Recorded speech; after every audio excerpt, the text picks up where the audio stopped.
জীবন বাজি রেখে বাজি মজুত করার মাসুল। দক্ষিণ চব্বিশ পরগনার পাথর প্রতিমায় ভয়ঙ্কর বিস্ফোরণে শেষ হয়ে গেল গোটা একটা পরিবার।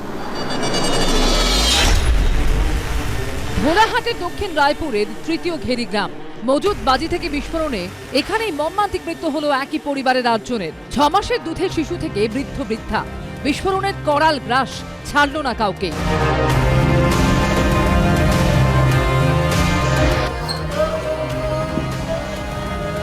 এই সেই বাড়ি, অবশেষে আমরা পৌঁছতে পেরেছি এবিপি আনন্দ দর্শকদের জন্য। আমি দেখাচ্ছি কি পরিস্থিতি, আমি দেখাচ্ছি এখনো পর্যন্ত এখানে গরম, এখনো পর্যন্ত পোড়া গন্ধ।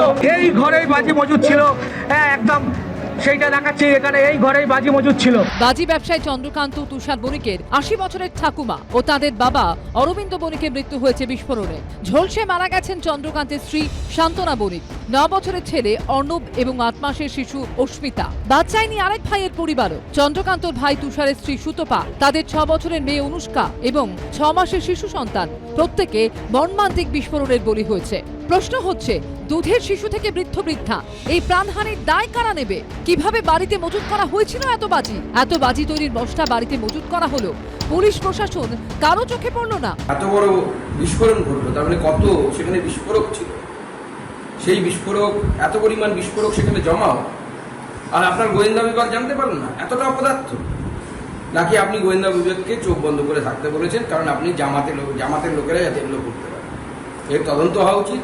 এনআইএ তদন্তের জন্য আমি হোম মিনিস্টারকে লিখবো। সুকান্ত বাবু আর দিলীপ বাবু যদি পাথর প্রতিমার বাজি কারখানাতে এনআইএ দাবি করেন, তাহলে এনআইএ এর আরেকটা টিম যেন গুজরাটে নরেন্দ্র মোদী আর অমিত শাহের গুজরাটে, যেখানে সেম বাজি কারখানার বিস্ফোরণে, ভয়ঙ্কর বিস্ফোরণে বাড়ি উড়ে গেছে, 17 জন, অসমর্থিত খবরে আরো বেশি মারা গেছেন, তাহলে এনআইএ ওখান থেকে শুরু হোক। বিস্ফোরণের পর পুলিশি তৎপরতা দেখে ক্ষোভ উগরে দিচ্ছেন স্থানীয়রা। আজকের প্রশাসন যে তৎপরতা দেখাচ্ছে, এখানে রাস্তা ব্যারিকেড দিচ্ছে, ওখানে রাস্তা ব্যারিকেড দিচ্ছে, যে আজকের দেখাচ্ছে যে আমরা মোটামুটি খুব কাজ করছি দেখুন, কিন্তু যদি এটা আগামী দিনে করতো তাহলে এই ঘটনা, এই দুর্ঘটনা ঘটতো না। বেআইনি বাজি মজুত, বাজি তৈরি, তারপর বিস্ফোরণ, প্রাণহানি। কয়েকদিনের জন্য পুলিশি তৎপরতা, ফের যে কে সেই।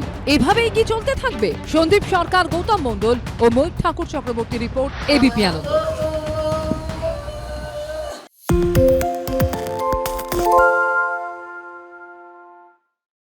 সত্য অন্তহীন, সত্যের খোঁজও তাই, সত্য সন্ধানে তাই আমরা অক্লান্ত, অকুতভয়। এবিপি আনন্দ নতুন ভাবনার প্রতীক, যা মনে মুক্ত, তথ্যে যুক্ত এবং যাবতীয় সীমানার বাঁধন থেকে মুক্ত। সীমা না শব্দটির মধ্যে লুকিয়ে আছে মানা শব্দটি, যেন চোখ রাঙানি এক অদৃশ্য বেড়াজাল, যা আটকে রাখে আমাদের এক ছোট্ট গণ্ডির মধ্যে। একমাত্র সঠিক খবরই গড়ে তুলবে এক মুক্ত সমাজ। সেই জগৎ গড়ার লক্ষ্যে কোনো সীমানার ঠুকুটি আমরা মানব না। এবিপি আনন্দ এগিয়ে থাকে, এগিয়ে রাখে।